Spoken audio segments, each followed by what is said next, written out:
खूबसूरत शानदार घर में शाम का डिनर चल रहा है। टेबल पर स्वादिष्ट व्यंजन सजे हैं। मिहिर, वीरानी और नोयना साथ बैठे हैं। उनके सामने नोयना की पिशी माँ यानी बुआजी मुस्कुराते हुए कहती हैं, वाह, तुम दोनों एक साथ कितने अच्छे लगते हो, नजर न लग जाए किसी की। मैं तो हमेशा नोयना के लिए चिंतित रहती थी, ये हमेशा गलत लड़के चुनती थी, लेकिन अब तुम्हें देखकर दिल को सुकून मिला। इतना अच्छा पति जो मिल गया इसे।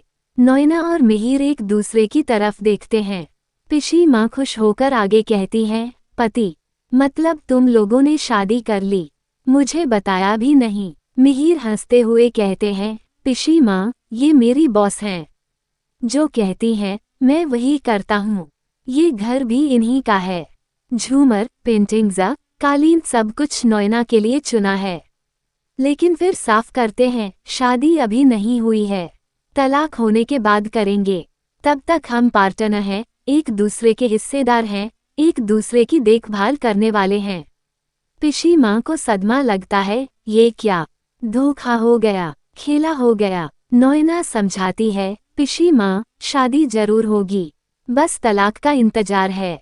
पिशी माँ नाराज हो जाती हैं, बिना शादी के साथ रहना, ये कैसी बात है। अब घर के दूसरे हिस्से में खुशी का माहौल है। मिहिर का बेटा रणविजय अपनी छोटी बहन परी का जन्मदिन मना रहा है। दोस्तों को बुलाया है, केक, संगीत, नाच गाना। परी खुश होकर गाती है, happy birthday to me. Ranvijay Pari को गोद में उठाता है, मेरी राजकुमारी का जन्मदिन, पार्टी करेंगे। लेकिन पार्टी में शराब भी है। रणविजय ज्यादा पी लेता है। परी खेलते खेलते गिर जाती है, पैर में चोट लग जाती है। नोयना दौड़कर आती है, परी रो रही है। नोयना प्यार से दवा लगाती है, मेरी बहादुर परी, चिल्लाना मत, मम्मा पूपू करेगी, ठाकुर जी का नाम लेंगे, दर्द उड़ जाएगा। परी, मम्मा, आपको ये जादू कैसे पता। नोयना की आंखें नम, मेरी मम्मा मुझे छोटी थी तब ऐसे ही करती थीं। रणविजय नोयना पर गुस्सा होता है, तू यहाँ घर घर खेल रही है, मेरे दोस्त नीचे हैं, पार्टी चल रही है। नोयना, परी छोटी है, सोने तक रुकना पड़ा।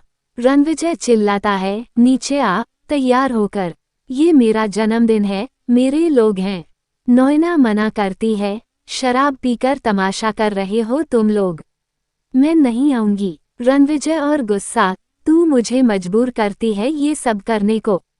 डिनर में बिजनेस की बातें चल रही हैं। मेहमान कहते हैं, ऋतिक अच्छा काम कर रहा है, आजकल हस्तनिर्मित सामान का चलन है। मिहिर, हम ट्रेंड के साथ चलते हैं।